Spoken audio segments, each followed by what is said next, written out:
Welcome back to another Office 365 training video, and this one we're going to be expanding on what we did before with the booking form in the intermediate booking form, but this time I want to put a Power Apps front end on it, so I'll show you how to do that now. So from our site where we've got a booking form list, I'm just going to find that list, go into Site Contents, and it's down here. Here we go, booking form.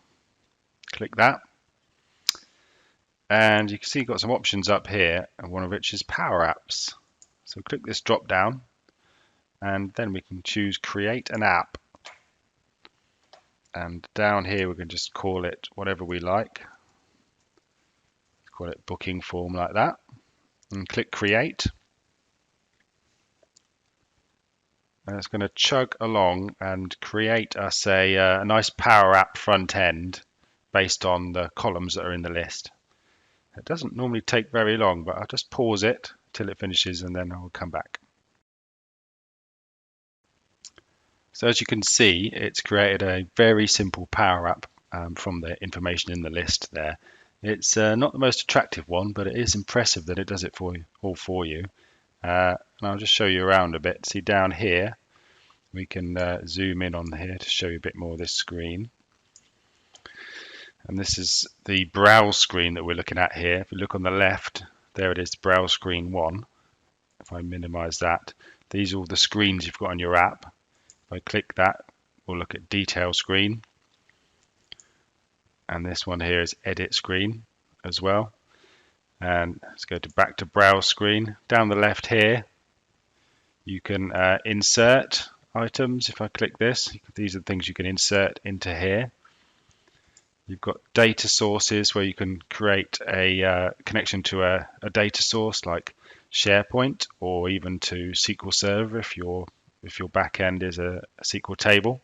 This is already put in the booking form as the data source, and you can insert media, audio files, images, things like that. And this is for the advanced tools for if you want to test your app or monitor it for performance, things like that. This tree view here is what you'll be in the most.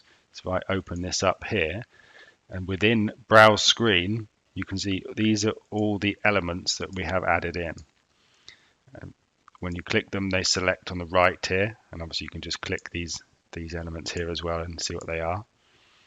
If I click booking form here, you can see the properties here of things you can set. And also on the right here, same sort of thing, you get properties here. So I can scroll down to color. This is a very simple one here. If I want to change the color, I can do that there. Of course, I need to change it here as well. Got loads of different color options.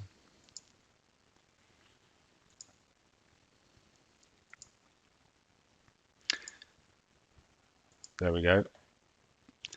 Lots of things you can do there. And next we will show you around these menus here.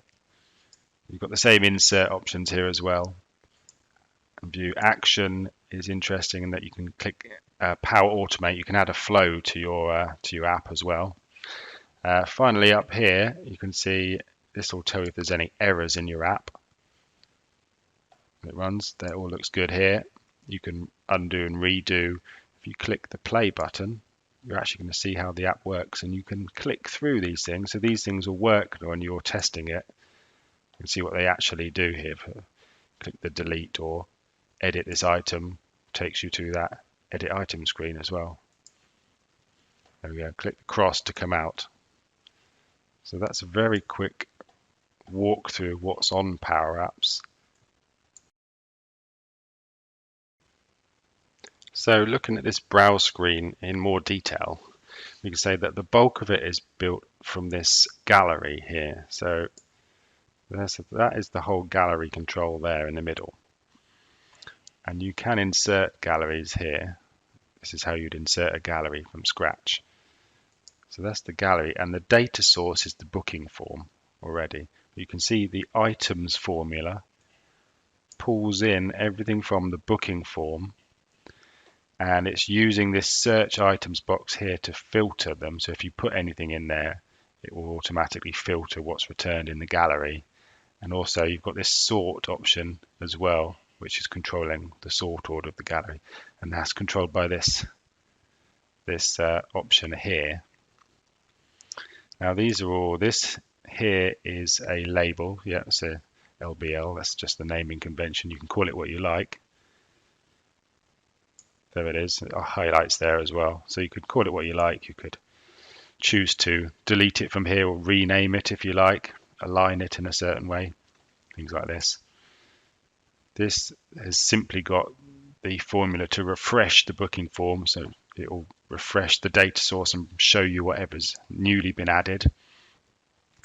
And this option here will, as you can see, go navigate to edit screen 1, and it will clear the form so you can fill in a new form on edit screen 1. And I'll show you that next. So if I want to go to the next screen, which is edit screen, that I'm going to show you, which is this bottom one here, I can either click it down the bottom left, or I can hold down Alt, and then if I click, there we go, it goes straight to there. So you can kind of test it within the actual Power App itself without having to click this play button here. So this is the edit screen 1. You see it's gone to a new form and it's cleared it so that then people can fill it in.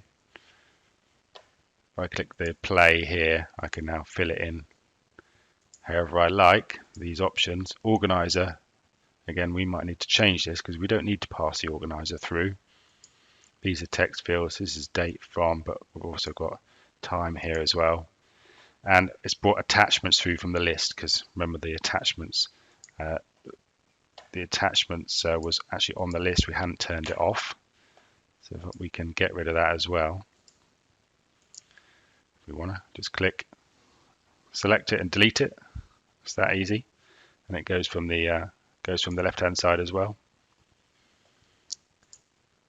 So on this tick, so that's basically everyone will fill this in. You can either click the cross and that resets the form and just clears it, or the tick will literally just submit the form, which means just save it to the SharePoint list. It's as simple as that. And I'm going to show you one more form after this, which is the detail screen.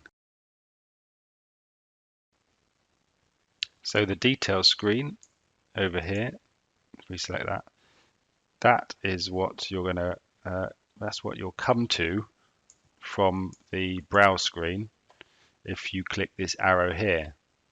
See, this arrow here means select parent, select this this row of data. So if I play this and click to go to the detail screen, there we go, come out of here, and I'm automatically on here in this screen now as well, and literally just showing the information on this on here, and it's given an option to edit as well or delete, so you can change that form so it's editable. And then this one here is going to remove, that's actually going to remove the item from the list itself as well. So you may or may not need that screen, but it's all gets generated for you automatically. That's kind of the basis of a simple Power App. Next, I'm going to show you on the next video, I'm going to do a series on Power Apps, and I think we're going to build something from scratch, which will be more of a lunch ordering system, because someone at my work's requested something along those lines. So I'm going to do a whole series on Power Apps, and I think you'll find it's probably a lot easier to do a Power App from scratch than it is doing it this way. But this is a good way to get into it and to learn anyway. So thanks for watching.